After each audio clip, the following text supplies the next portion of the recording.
আমার বন্ধুগণ, ডাকাতি করেছিল একজন, নবীর সামনে ভণ্ডামি করে কালিমার ঘোষণা দিল। নবীজি বললেন, তুমি কালিমা পড়েছো, নিরাপত্তা পেয়েছো, হুজুর আমি তো অসুস্থ, কি করা যায়? আমার রাসূল বললেন, যাও, মরুন অঞ্চলে একজন রাখাল আছে, সেই রাখালের কাছ থেকে অনুমতি নিয়ে উটের কিছু পেশাব, উটের কিছু পানি দুটাকে মিক্স করে তুমি পান করে নাও, তোমার জন্ডিস ভালো হয়ে যাবে, রক্তরোগ বন্ধ হয়ে যাবে। ওষুধ মনে করে পান করলো সেই লোকটা। পান করার পরে সুস্থ হয়ে গেল। গায়ে শক্তি যখন ফেরত চলে এলো, শয়তানকে চেপে বসলো। দয়ার নবী, মায়ার নবী, সেই নবীজি সিদ্ধান্ত যখন জানিয়ে দিলে, দেখে ভালো লাগে নাকি সে পানি চাচ্ছে, তপ্ত মরুভূমি, গরম কালুগুলো সে চাচ্ছে, পানি কেমন ছটফট করছে, কি করবো হুজুর? রাসূল বলেন, সাহাবীরা এক চুল পরিমাণ পানি দিতে পারবে না, কারণ আমার রাখালকে সে এক চুল পানিও দেয় নাই। কি বোঝা যায়? কোন ক্ষমা নাই, ঠিক কিনা? ক্ষমা আছে, ক্ষমা আছে। যদি ক্ষমা করতে চান, কুতিবা আলাইকুমুল কিসাস, এই আয়াতে খেলা করে যাবে। কুতিবা আলাইকুমুল কিসাস, এই আয়াত যদি আমরা মেনে নিই, এই আয়াতকে যদি আমরা বিশ্বাস করি, অবশ্যই খুনের শাস্তি এই জমিনে নিশ্চিত করতে হবে। 41 বছরে খুনের রায় যদি 41 বছরের আগে খুনের রায় যদি 41 বছর পরে আদায় হয়, বাবার শাস্তি।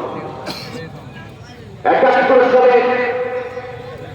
যে সমস্ত বিষয়গুলো সামনে এনে কল্পিত নাটক সাজিয়ে যদি একটা রায় দেওয়া হয়, 5 আগস্টে যে তাজা খুন করে হলো, এটা শাস্তি নিশ্চিত করা হলো সবাই দাবি। রাজি আছেন?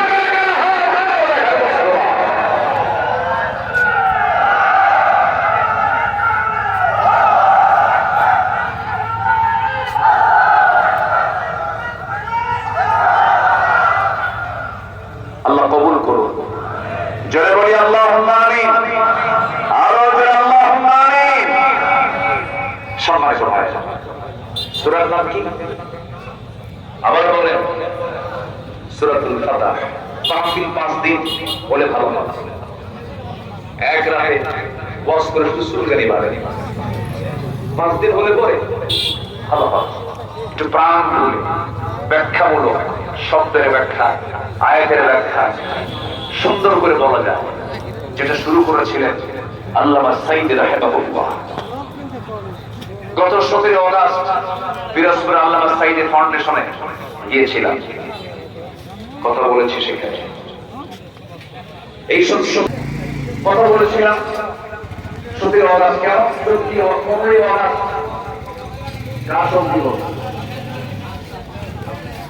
এই কথাকে বুঝতে পারেন আপনারা?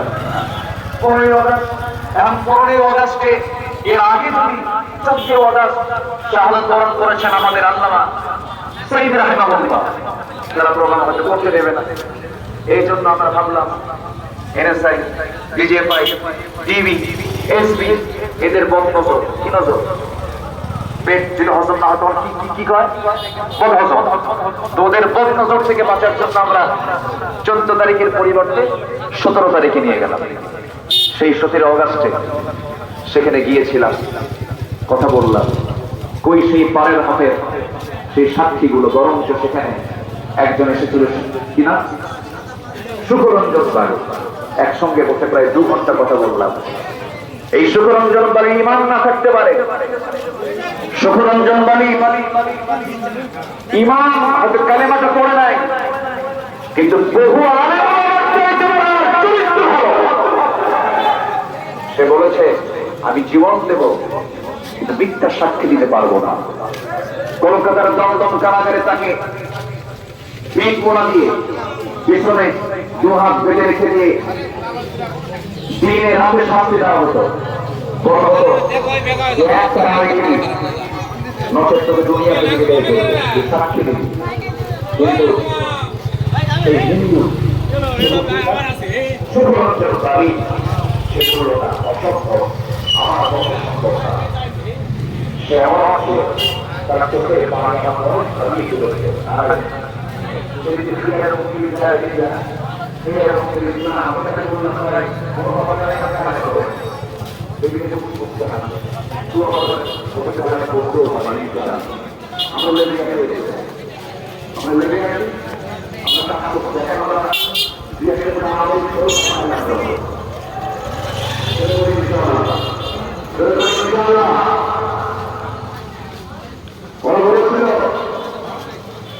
এই যে ওনাদের নামে কোনো আসল করবে না মাহফিলে এই মানুষটাকে দখল ছিল না।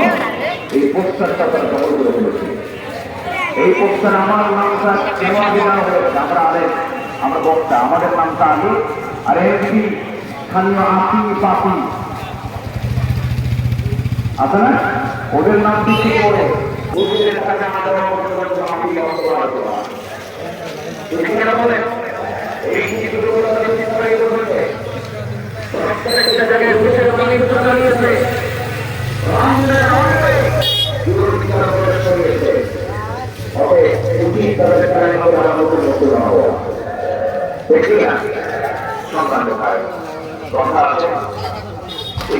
বলতেছি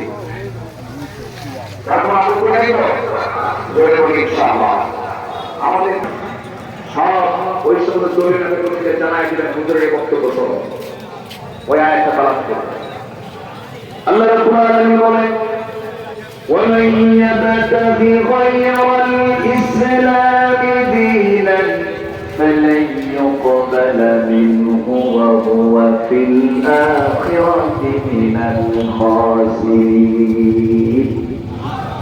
জীবন বিধান হিসেবে যারা ইসলামটাকে বাদ দিয়া দিন হিসেবে যারা ইসলামকে বাদ দিয়া রাষ্ট্র পরিচালনায় সমাজ পরিচালনায় দেশ পরিচালনায় যারা ইসলামকে বাদ দিয়া দুনিয়ার কোন তন্ত্রমন্ত্র গ্রহণ করবে পুঁজিবাদ জাতীয়তাবাদ ধর্মনিরপেক্ষ মতবাদ ক্যাপিটালিজম সোশিয়ালিজম ন্যাশনালিজমকে যারা গ্রহণ করবে আল্লাহ রাব্বুল আলামিন বলছেন আমি তার পক্ষ থেকে কোনো কিছু কবুল করব না।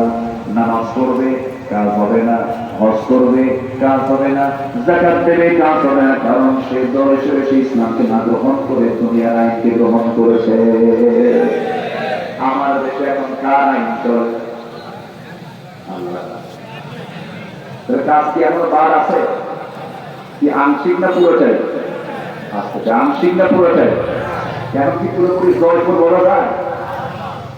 এখন পুরোটিকে জয়পুর বলা যায়? কেমন করে বললাম আমি?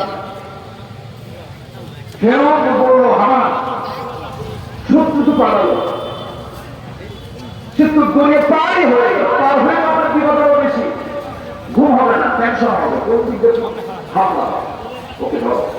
হামান বললো আপনি চিন্তা করবেন একটু দেখে আসি। গোড়ায় চলে জানালায় গেল যে রাস্তায় মুসা ইসলাম তার 12টা গোত্র নিয়ে বাইপাস আরো 11টা রাস্তা, মোট কয়টা রাস্তা? 12টা। মোট কয়টা রাস্তা? ফেরাউন চেক করার জন্য গেছে, এপার থেকে ওপারে চলে গেছে, আবার ওপার থেকে এপারে চলে আসছে। হামান বলতেছে ফেরাউন কোনো অসুবিধাই নেই, আমি সব চেক আপ করে আসছি, ক্লিয়ার আছে, কোনো সমস্যা নেই। আল্লাহ করে ঠিক আছে ক্লিয়ার, তোরে ধরবো একটু পরে, তোর মুরব্বীর আগে নিয়ে আসবে। কার আগে?